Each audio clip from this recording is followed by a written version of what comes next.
ये कहानी है बदमाश सेठ की। गुजरात के जूनागढ़ में एक सेठ हीराचंद रहता था। हीराचंद बहुत ही अय्याश किस्म का व्यक्ति था। उसके घर पर जो भी महिला काम करने आती थी, वो हमेशा उन पर अपनी नजर टिकाए रखता था।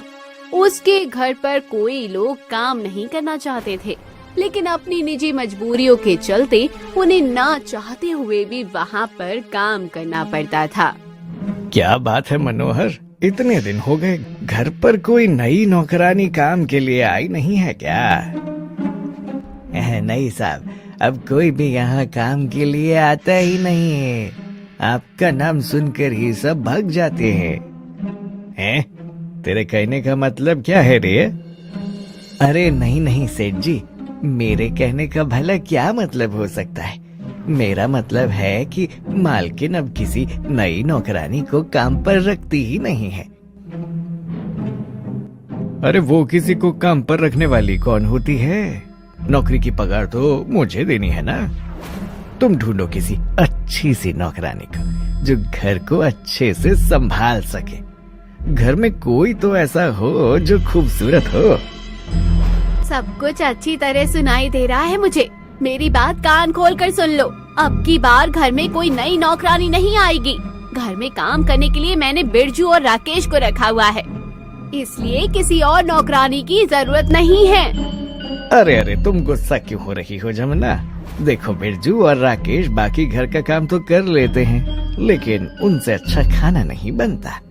तुम्हें तो पता ही है कि मुझे खाना खाने का कितना शौक है, इसीलिए चाह रहा हूँ कि घर में एक नौकरानी रख लेनी चाहिए। अगर आपको उन दोनों के हाथ का खाना अच्छा नहीं लगता तो आपके लिए मैं खाना बना दूंगी, लेकिन घर में नौकरानी नहीं आएगी। तुम तो मेरे साथ ऐसा बर्ताव कर रही हो जैसे घर में नौकरानी आ जाएगी तो पता नहीं कौन सा भूचाल आ जाएगा।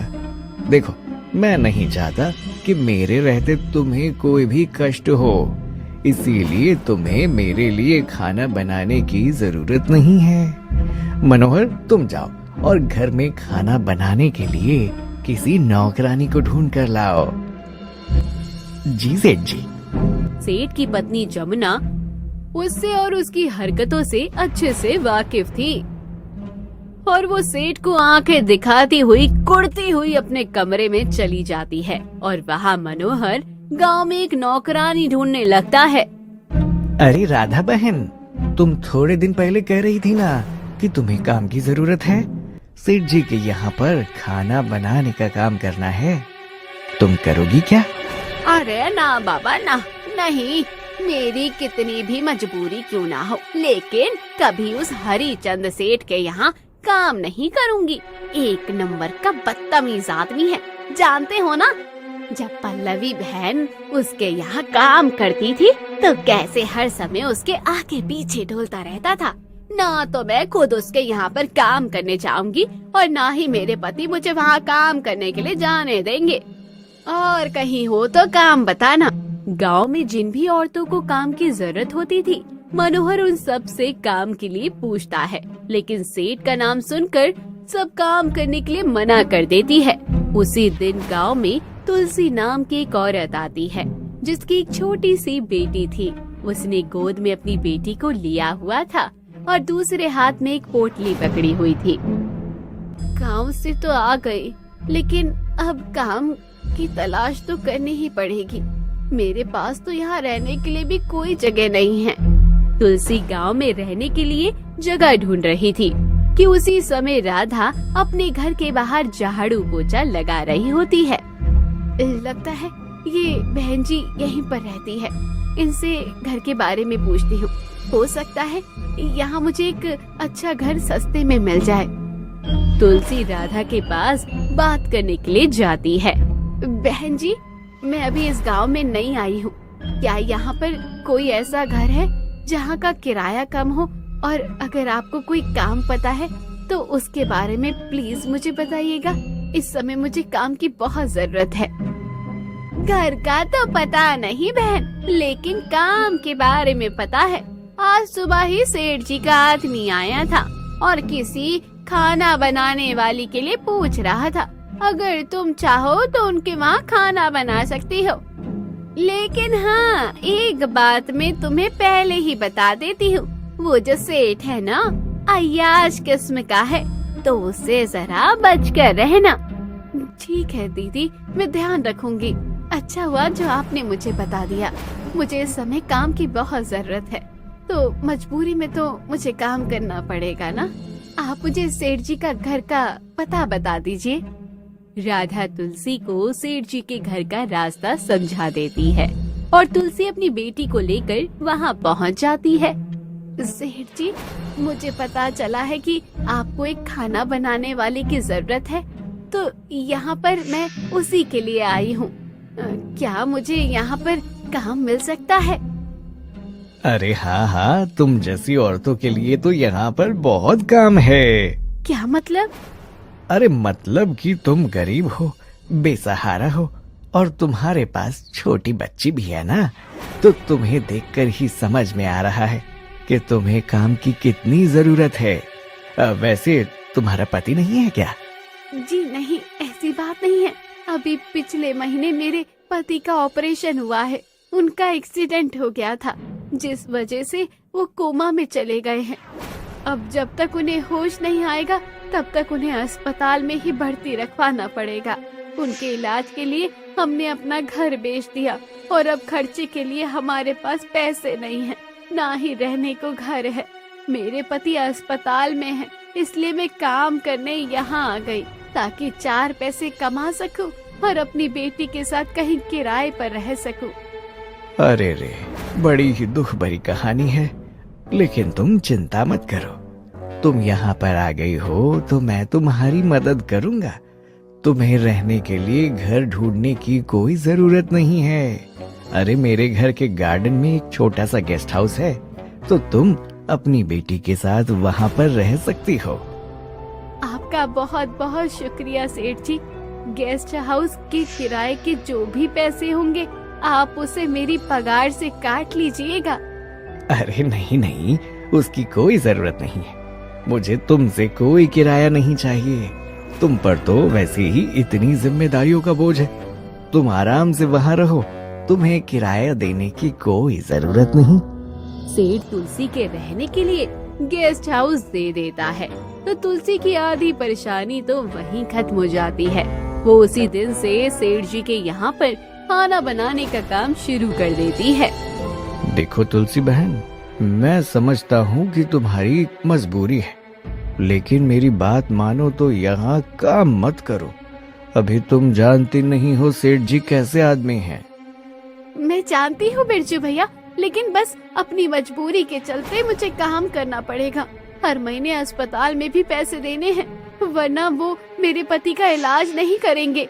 और मैं पढ़ी लिखी भी नहीं हूँ कि मुझे कहीं और काम मिल जाएगा। बड़ी मुश्किल से ये काम मिला है, इसलिए इसे मैं अपने हाथ से जाने नहीं दे सकती। बिरजू तुलसी से ये सब बातें कर ही रहा था कि तभी उसे सेठ जी की आवाज आती है। बिरजू, अरे ओ बिरजू, जल्दी से यहाँ पर आ। आया सेठ जी। बिरजू जल्दी से बाहर सेठ के पास जाता है। क्यों रे, आजकल ज्यादा जबान चलने लगी है क्या तेरी? क्या कह रहा था तू तुलसी को कि हमारे सेठ जी अच्छे नहीं है, यहाँ से काम छोड़ दो। लगता है तुझे अपनी नौकरी प्यारी नहीं है। बोल, निकाल दो तुझे काम से। नहीं नहीं नहीं सेठ जी, अगर आपने मुझे काम से निकाल दिया तो मेरा घर कैसे चलेगा? मुझे माफ कर दीजिए सेठ जी, आगे से ऐसा कुछ नहीं होगा। इससे मेरी तरफ से पहली और आखिरी चेतावनी समझियो। अगर आज के बाद तूने उसे कुछ बोलने की हिम्मत की तो सबसे पहले मैं तुझे ही काम से निकालूंगा। नहीं नहीं नहीं सेठ जी, ऐसा मैं कुछ नहीं करूंगा। सेठ बिरजू को डरा कर वहाँ से भगा देता है और उस दिन के बाद बिरजू तुलसी से फिर कभी कोई बात नहीं करता। तभी एक दिन, मैं 2 दिन के लिए अपने मायके जा रही हूँ, लेकिन मेरे पीछे से अगर तुमने किसी को परेशान किया ना, तो मुझसे बुरा कोई नहीं होगा। अरे मेरी प्यारी जमुना, मैं भला किसी को क्यों परेशान करूंगा? तुम निश्चिंत होकर अपने मायके जाओ। और मैं तो कहता हूँ सिर्फ 2 ही दिन के लिए क्यों, तुम पूरे महीने भर के लिए वहाँ पर रहो। अच्छी तरह रुक कर आओ। वैसे भी तुम बहुत समय से अपने मायके नहीं गई हो। तुम्हारी हरकतें ही ऐसी हैं कि तुम्हें अकेले छोड़कर जाने से पहले 100 बार सोचना पड़ता है। वो तो मेरे भतीजे का जन्मदिन है, इसलिए मुझे जाना पड़ा है। तो अब समझती हूँ मैं तुम्हारी बातें। जमुना अपने मायके चली जाती है। रात को तुलसी किचन में खाना बना रही थी कि तभी सेठ जी किचन में आते हैं। अरे तुलसी, तुम खाने में क्या बना रही हो? सेठ जी, वो मालकिन ने कहा था कि रात को आलू गोभी बना देना, तो वही बना रही हूँ। अरे इसे छोड़ो, ये सब बाद में कर लेना। तुम हर रोज हमारे लिए खाना बनाती हो, तुम भी काम करते करते थक जाती होंगी। चलो आज मैं हम दोनों के लिए बाहर से खाना मंगवाता हूँ, फिर हम दोनों साथ में मिलकर खाना खाएंगे। नहीं नहीं सेठ जी, खाना बस बन ही गया है, मैं बस अभी परोस देती हूँ। और वो वैसे भी ना, मैं अपना खाना पहले ही बना कर आई हूँ। अरे तुम तो कुछ ज्यादा ही शर्माती हो, साथ बैठकर खाना ही तो खाना है, इसमें कौन सी बड़ी बात हो गई। रहने दीजिए ना सेठ जी, अगर तुलसी बहन को अपने घर जाकर ही खाना खाना है तो क्यों जबरदस्ती कर रहे हैं? सेठ जी, खाना बन गया है, मैं टेबल पर लगाकर चली जाती हूँ। तुलसी घबरा गई थी, इसलिए वो टेबल पर खाना लगाकर जल्दी से वहाँ से चली जाती है। लेकिन उसके वहाँ से जाने के बाद सेठ बिरजू बहुत चिल्लाता है। मैंने तुझे पहले भी समझाया था कि मेरे बीच में आकर मत बोला कर, लेकिन लगता है तुझे मेरी बात समझ में नहीं आती। बड़ा हिमायती हो रहा है उसका, बड़ी हिमायत आ रही है ना तुझे उस तुलसी की। तो ठीक है, कल से तुझे काम पर आने की कोई जरूरत नहीं है। लेकिन सेठ जी, वो तो बस तुलसी बहन थोड़ी घबरा रही थी तो इसलिए मैं बोला। मेरे सामने ज्यादा बकवास मत कर, निकल यहाँ से।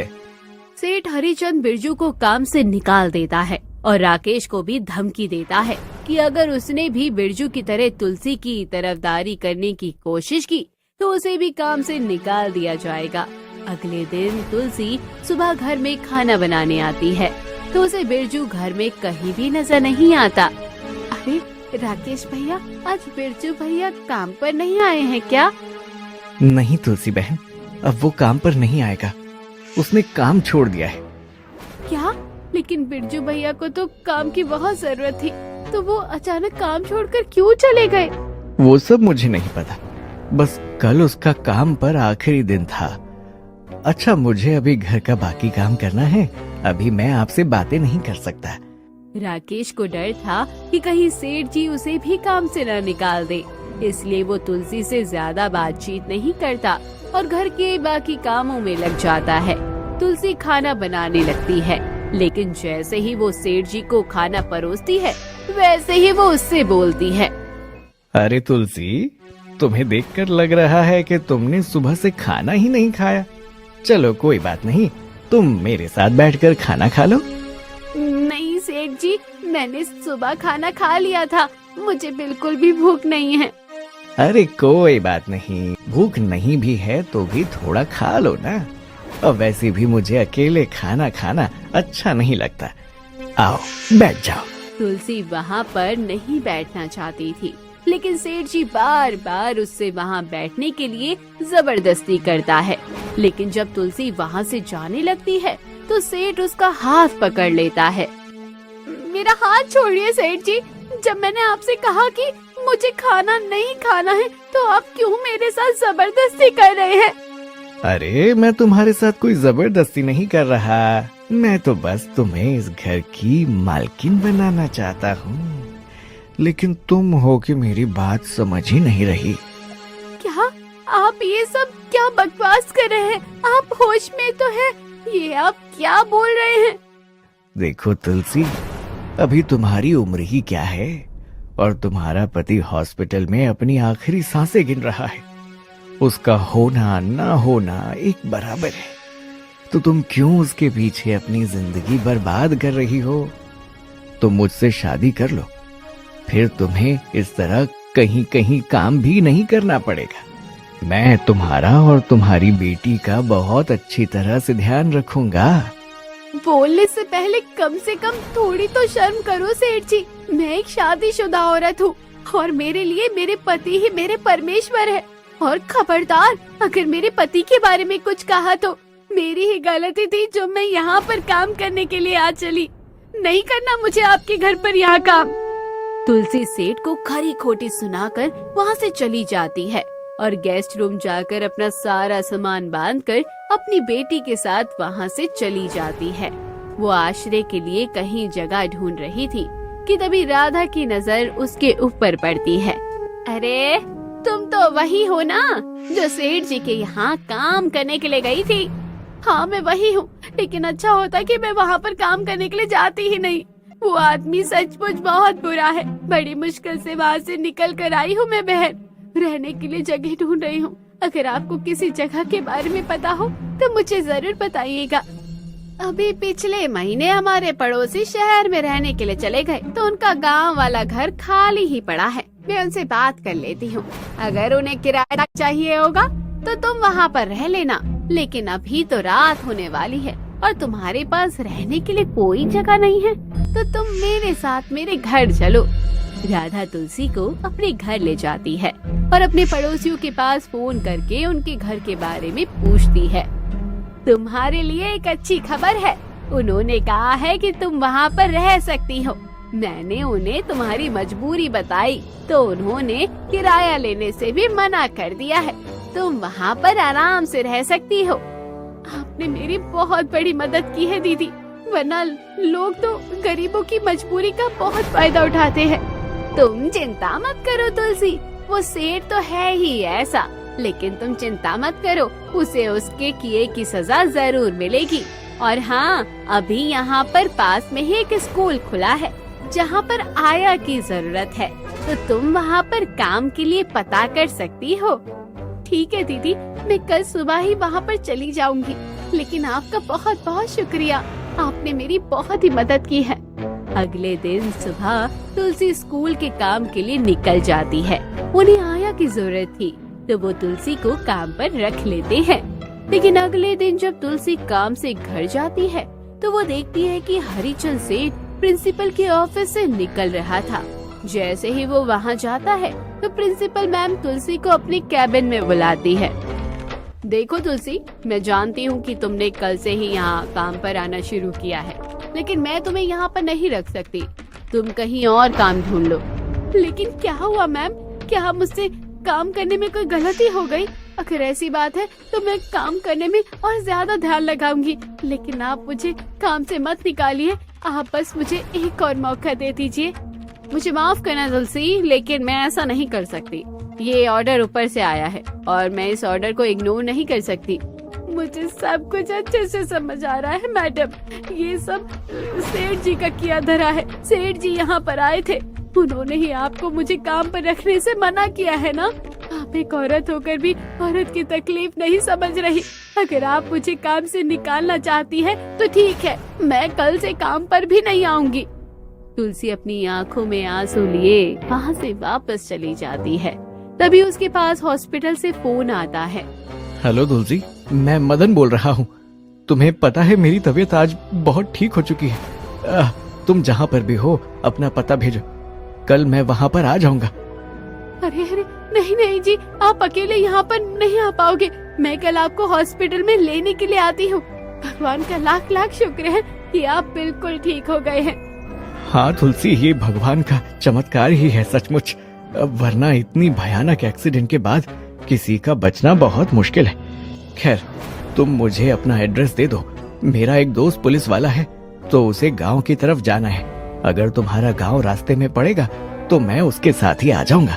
जी ठीक है, मैं आपको पता भेज देती हूँ।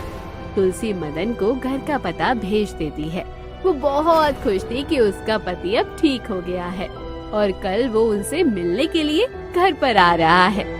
अगली सुबह तुलसी अपने पति के आने की खुशी में घर पर खाना बना रही थी कि तभी अचानक हीराचंद सेठ उसके घर में आ जाता है।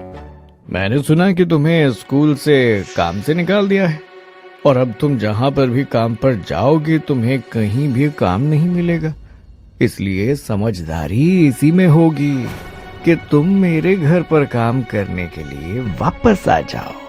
देखिए सेठ जी, मुझे जहाँ पर काम मिलना होगा मिल जाएगा, लेकिन आप मेरे घर से चले जाइए।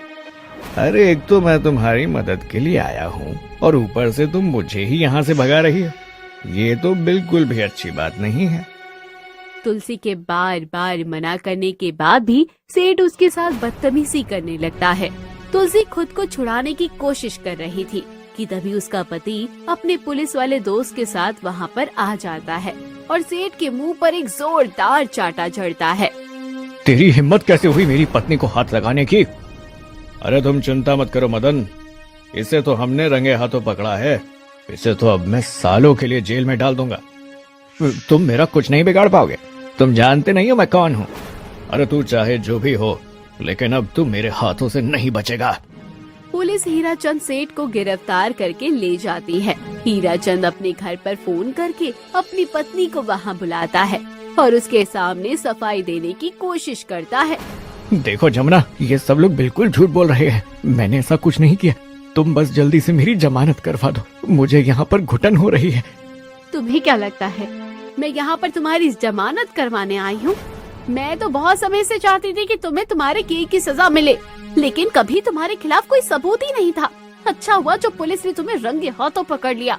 ऐसा पति जेल में ही रहे तभी अच्छा है। अपनी पत्नी की बात ये सुनकर हीराचंद सेठ के पैरों तले जमीन खिसक जाती है। उसकी पत्नी भी अंत में उसका साथ नहीं देती, क्योंकि कहीं न कहीं वो भी उसके गुनाहों से परेशान हो चुकी थी। अब वो उसके गुनाहों को और बढ़ावा नहीं देना चाहती थी, इसलिए उसने वही किया जो सही था। आज भी ऐसे बहुत से लोग हैं जो अपने पैसों की आड़ में गरीब लोगों पर अत्याचार करते हैं, लेकिन अगर आप कभी भी किसी के ऊपर इस तरह अत्याचार होता देखें तो जितना आपसे बन पड़ता है उनकी मदद जरूर करें। तो दोस्तों, कहानी कैसी लगी कमेंट बॉक्स में जरूर बताइएगा। चैनल को अभी तक सब्सक्राइब नहीं किया है तो जरूर कर लीजिएगा।